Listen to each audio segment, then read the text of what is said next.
looking at each individual finds and the materials that they're made out of, and just have a guess at what you think is medieval, Roman and post-medieval. This looks like some Samian ware, so I'd say that was Roman as well.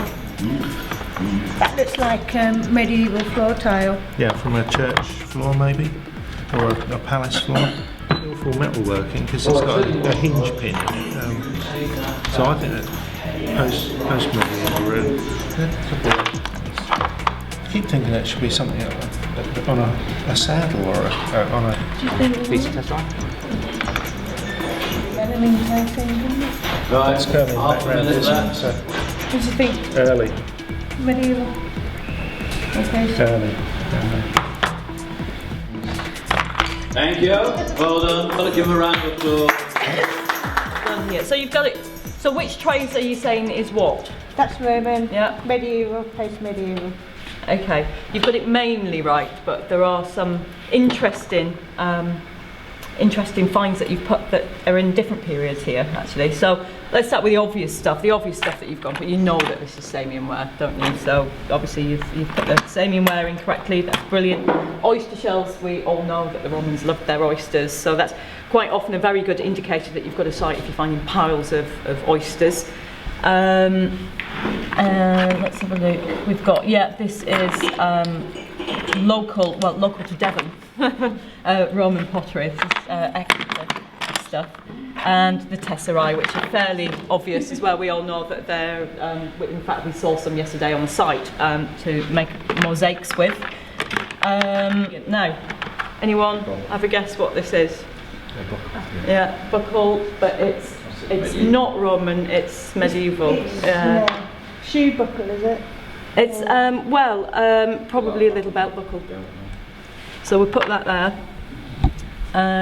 Otherwise, I think. And what about this one? Is this Roman? Do you think this is Roman? Okay, why not? This is very crude. It looks medieval, actually. Why do you think? Green in it. Okay. Anyone else? It's not wheel thrown, is it? And are they the imprints from fingers? Wait, do you have a look on the inside?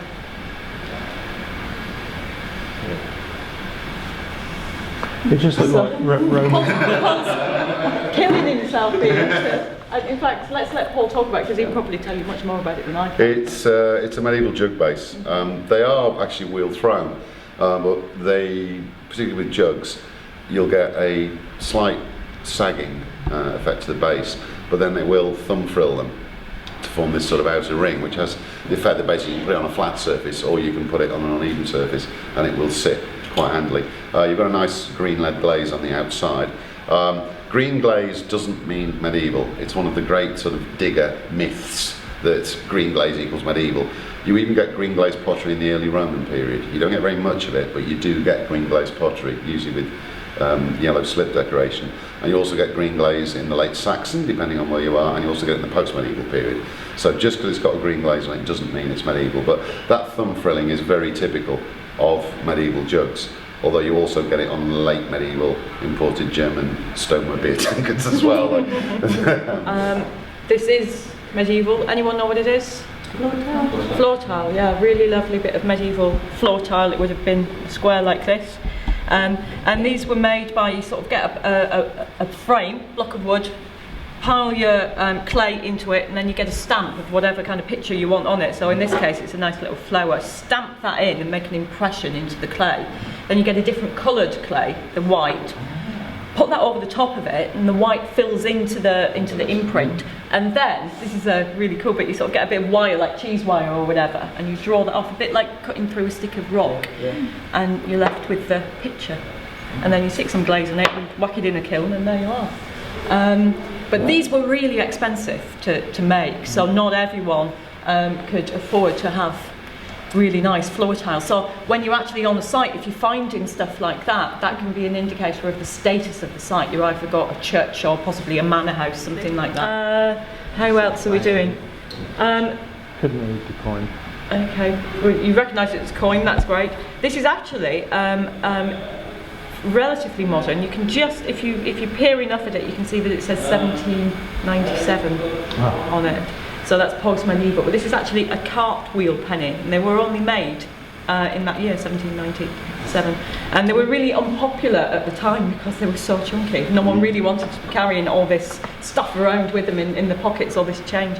But the idea of making them like this, with this big sort of rim around the circumference, was to stop them being counterfeited. So that's a cartwheel penny. You see them as love tokens as well, or I've seen a few where they actually cut around the portrait of the king and leave the portrait of the king in attached to the edge of the penny, and then cut everything else out and sort of give it to your loved one. A mate of mine does some metal detecting, and funnily enough, detecting river mud, he finds loads of these. So obviously they're being given to people as love tokens, he's going and chucking them in the river. This stuff is post-made, well done. So there's a copper alloy button with a sunburst pattern. A lead Victorian medal, but that was good. That was a bit of a giveaway. We gave that to you. It's got Victoria on it. Clay pipe, the ubiquitous clay pipe. Anyone got any idea what this is? No, it's... Is it a rim of a jug with where you put the handle onto? No, but that's a brilliant idea. This is actually what we call post-medieval shoe pattern. Anyone heard of shoe patterns? There would have been another bit coming up this way, like you've got here. And what they used to do actually was put these on your feet. Because when you're a nice lady and you don't want to get muddy, and you've got your nice silk slippers on, you don't want to go out in the street and get muddy, so you put these on. And I've actually got a picture of one to sort of demonstrate in a second. And you would tie these to your feet and go around, and they keep you out of the mud. But they do look like they're sort of related to sort of horses and whatnot, but not shoe patterns, and they were being used up until, in some cases, in some instances, 20th century.